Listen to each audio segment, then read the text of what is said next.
this ever happen to anyone else? You're out there trying to spread truth to your fellow man, teach them about the biggest lie in history, and they say, "Why would anyone ever lie to me about that?" Before they've ever looked into the subject, before they've listened to any evidence whatsoever, before they've even opened their minds a smidgen, they're already theorizing into the motives for such a conspiracy. These people are the biggest conspiracy theorists ever. They haven't seen a bit of information, and they're already theorizing about the motive of this potential conspiracy.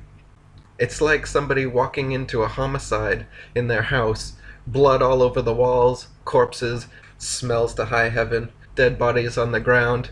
You scream, you gasp, and you turn to them, and they say, "What?"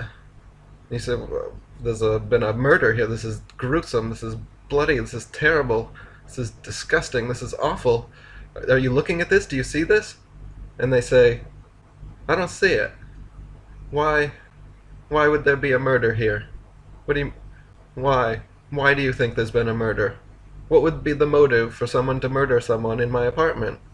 I don't believe you, and I'm not going to open my eyes to the corpses and blood-stained walls. I'm just going to stand here and ask about the motive. Why would anyone do that?" Refuses to open his eyes, stands there with his fingers over his face, and says, I don't see it. I don't think so. What murder? What smell? Why would anyone murder someone in my apartment? I'm just gonna go to bed."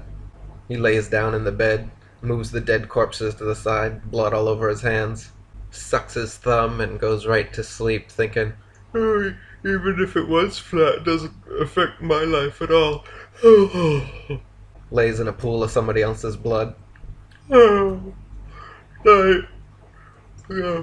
Oh, you're crazy, man. Flat Earth."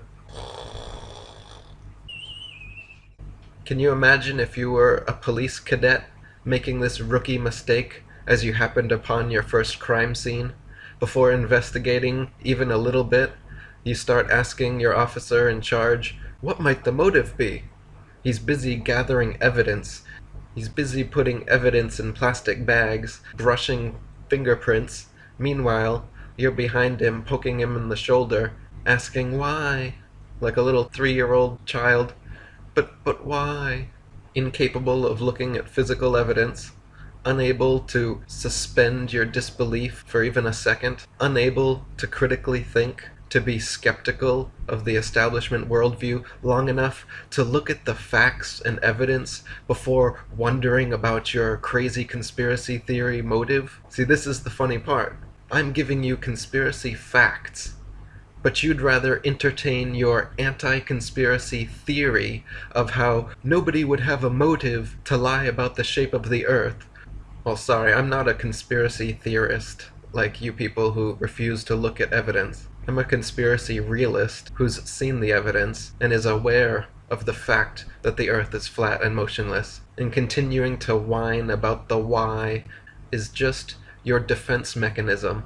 Just a wall you put up in front of yourself so you don't have to take the time to research it, and so that you don't have to be the crazy person believing the Earth is flat, because you actually did your due diligence and found out you have been lied to.